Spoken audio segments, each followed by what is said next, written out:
What's up? It's Bold and Understanding with another video. I'm here to get my post analysis on the Jaron Bruce Ennis fight against Roman Villa. Listen, I thought this was a stellar performance from Jaron Bruce Ennis. To be honest with you, before the fight was even made, or shall I say once the fight was made, I kind of figured out this was going to be a stylistically fight that was tailor-made for Jaron Bruce Ennis, as Roman Villa seems to be the type of person that's like more of a macho type of fighter, just comes forward, really nothing to set up with, just all heart and toughness. And we saw that in this fight, you know what I'm saying, against Jaron Bruce Ennis. And Jaron Bruce Ennis had a hell of a display against Roman Villa. But don't get me wrong, Roman Villa actually had his moments in this fight too. He was catching Jaron with some stuff. But at the end of the day, it just wasn't enough. You know, even in some of these rounds that I was looking to give to Roman Villa, I just thought Jaron Bruce Ennis edged it out and took the round back from Roman. But other than that, I mean, like I said, it was a great performance. You see how Jaron was mixing it up to the head and the body, switching the stance and whatnot. He got on the jab, you know, used the stick as well to set up a lot of his punches and whatnot. So, again, what a great performance. Now, we already know that Jaron passes the eye test in terms of skills and stuff like that, with talent and everything. Now, he did have a bad showing against Karen Chookagian, but Chookagian is more of a classic boxer, somebody with foot movement.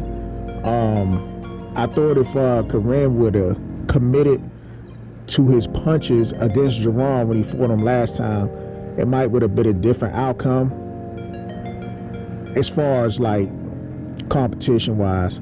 But he was putting Jaron on skates in that last fight. But other than that, I mean, we knew Jaron was going to come out with a bang and make some adjustments, especially from that, you know, coming off that last fight, that last performance and stuff like that.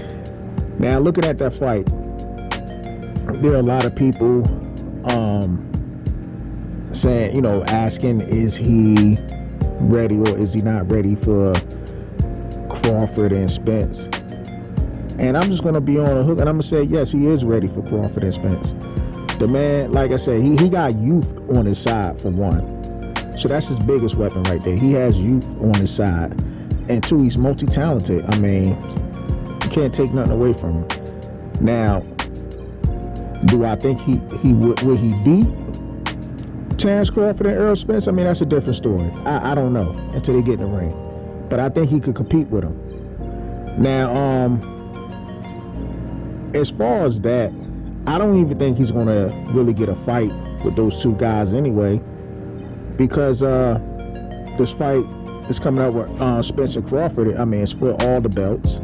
Then you're going to have a rematch clause on top of that, pending if it's going to take place at 147 or 154. So I think for Ennis' case, his best bet, if he really wanted to fight those guys, he might as well just move up to 154 right now, if he wants to have a fight with those guys. Because to be totally honest with you, I don't expect Spencer Crawford to really stay at 147 anyway, especially when people trying to achieve some type of greatness.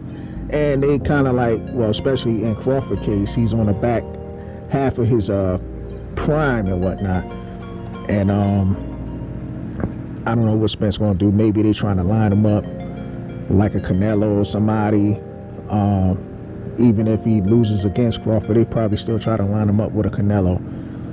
So I think 147 pounds is a division that Jaron is going to take over, especially if he stays in that division for a while.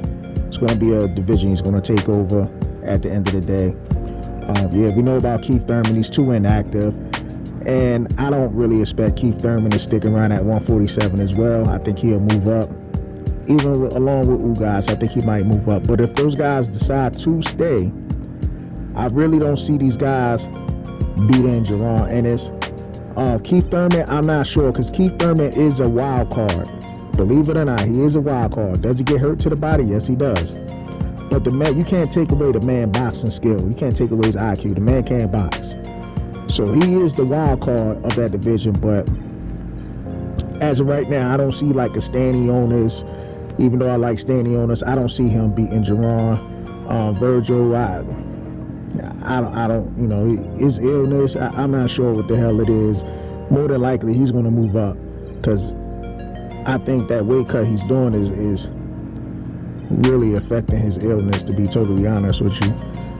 But I just don't think there's nobody there at 147 right now, unless there are some prospects that are coming up big or some fighters that we haven't really heard of as far as on the popularity contest. I mean, I have to do some digging and see what other 147 pounder that could actually give Jaron Ennis a run as of right now. But anyway, this is my take on it. Watching Bold and Understanding. And on the end of that note, family, peace.